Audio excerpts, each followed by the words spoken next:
Hernandes Dias Lopes, Intervenções de Deus na História.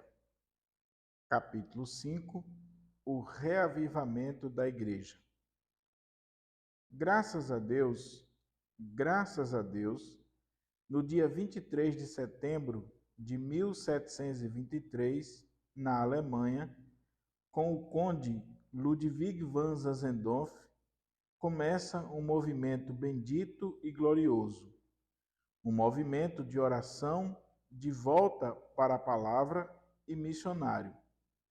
Esse movimento marcou de tal maneira a igreja que eles começaram uma reunião de oração que durou 100 anos. 24 horas por dia havia gente de plantão em oração. Pois bem, os morávios foram aqueles que mais enviaram missionários para o mundo. Para cada 25 morávios, um era enviado como missionário ao mundo.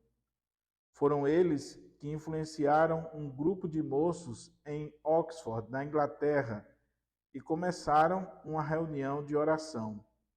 E aqui, Deus começa a fazer coisas lindas. Sabem por quê? Porque nesse período, a Igreja de Deus está despertando em oração, mas o mundo lá fora está completamente entregue ao ceticismo. Na cultura secular, estão em voga o iluminismo e os enciclopedistas, os grandes luminares do saber humano, que começam a dizer: a igreja acabou.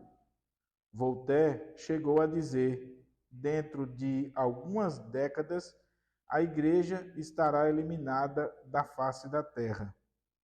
Ted Hilmer afirmou: quem queimar uma Bíblia ou um livro de teologia prestará um grande serviço à humanidade. Nesse momento, a Europa estava falida espiritual e moralmente. Para termos uma ideia, em Londres reinava a jogatina, a bebedeira, o pecado. De cada 6 casas em Londres, uma era um prostíbulo. A igreja estava morta, pregadores pregando sermões mortos para um auditório sonolento. Desciam do púlpito para se embriagar nas mesas de jogo. Nesse mesmo período, o liberalismo começa a tomar de assalto os seminários. Surge então dentro da igreja um movimento para questionar a veracidade da Bíblia. Pois bem, Deus levantou homens naquela reunião bendita do Clube Santo em Oxford, numa noite de vigília, em 31 de dezembro. Alguns jovens, reunidos depois da meia-noite em oração, de repente são batizados com o batismo de poder. São profundamente influenciados pelo poder de Deus e se levantam dali para chacoalhar a Inglaterra e a Europa. Multidões se ajuntaram para ouvir a palavra de Deus.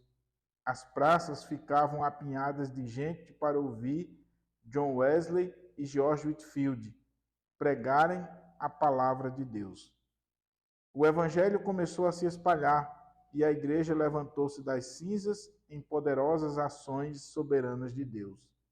Ao mesmo tempo, criaram-se as agências missionárias, com William Carey, Hudson Taylor, Adoniram Judson e David Livingstone, que vai estudar a África e torna-se um dos maiores benfeitores da humanidade, descobrindo caminhos e rotas em todo o continente africano. Deus começou a visitar seu povo, a Nova Inglaterra, e em Northampton, Massachusetts, levanta-se um homem magnífico, talvez o homem mais culto da América, Jonathan Edwards. Esse homem, nos idos de 1735, orava por avivamento, por um grande despertar espiritual, e sua igreja foi profundamente marcada pelo poder de Deus. Centenas de pessoas se converteram. Houve, no entanto, um fato curioso, pois depois desse avivamento extraordinário, depois de coisas tão gloriosas acontecendo em Northampton, na eleição seguinte, Jonathan Edwards perdeu para um pastor da igreja com mais de 80% dos votos. Ele saiu da igreja por um fato curioso, glorioso até, é que esse homem passou a escrever como nunca escrevera antes em sua vida. Os escritos de Jonathan Edwards foram, de certa forma, os balizadores para a história da igreja, no sentido de norteá-la nas questões profundas da busca da espiritualidade nos avivamentos históricos. George Whitefield atravessou a América e o Atlântico 13 vezes para ajudar Jonathan Edwards nas suas campanhas de avivamento em Northampton. Pois bem, no século XIX, a igreja passa por nova crise, especialmente nos Estados Unidos. E o que eu acho maravilhoso é que a crise da igreja não é um impedimento para a ação de Deus, não é mesmo. Sabe o que aconteceu em Nova York? Deus levantou um homem chamado Jeremias Lampier, no dia 23 de setembro de 1857, ao meio-dia, no hotel em Nova York. Ele chamou homens para orar. Na primeira semana não foi ninguém. Na primeira quinzena, reuniram-se algumas centenas. Em 6 meses, eram 10.000 homens de negócios orando por avivamento. Esse avivamento varreu o continente americano. Já havia acontecido antes com Finney, depois com Hudson, agora com Lampier. E, na alegria desse poderoso avivamento, de 1857 a 1859, é que o nosso missionário Ashbel Green Simonton ouviu um sermão de Charles Hodge e foi chamado por Deus para entrar no navio do avivamento em direção ao Brasil. Esse nosso missionário vem sob a égide do avivamento, com 26 anos de idade, no poder do Espírito Santo, e implanta a Igreja Presbiteriana no Brasil, que nasce debaixo dessa bandeira de uma profunda busca pelo poder de Deus. Chegamos ao século XX e parece que novamente a igreja está em crise, principalmente o país de Gales. Deus levanta um adolescente, Edward Robert, para orar por avivamento. Em uma semana de oração, numa pequena igreja em Lagor, a cidade parou, a ponto de estádios de futebol ficarem vazios aos domingos, boates, botecos e bares fecharem suas portas e juízes presentearem-se uns aos outros com luvas brancas, porque não havia mais crimes na cidade. E durante 6 meses, nesse avivamento do país de Gales, mais de 100.000 pessoas converteram-se ao Senhor Jesus Cristo.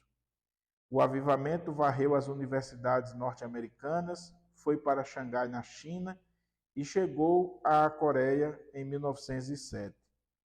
Esse avivamento ainda hoje sopra no continente asiático e na Coreia, a ponto de a Igreja Presbiteriana da Coreia, 28 anos mais nova do que a Igreja Presbiteriana do Brasil, porque lá chegou em 1887, ser 20 vezes maior do que a Igreja Presbiteriana do Brasil. Não somos ainda, ou somos hoje, possivelmente, 500.000 membros, e eles já passam de 10 milhões de membros. Enquanto somos apenas 0,3% da população brasileira, eles são 23% da população coreana. Enquanto somos apenas uma pequena faixa dos evangélicos de nosso país, eles representam 23% dos evangélicos daquele país, porque nasceram sob essa chama e souberam mantê-la acesa ao longo dos anos. Termino dizendo o seguinte: se recebemos um legado tão bonito, se recebemos um legado tão rico, precisamos passar essa tocha para a próxima geração. Hernandes Dias Lopes é casado com o Demilton Pimentel Lopes, pai de Tiago e Mariana, é bacharel em teologia pelo Seminário Presbiteriano do Sul, Campinas, São Paulo, e doutor em ministério pelo Reformed Theological Seminary de Jackson, Mississippi, Estados Unidos da América.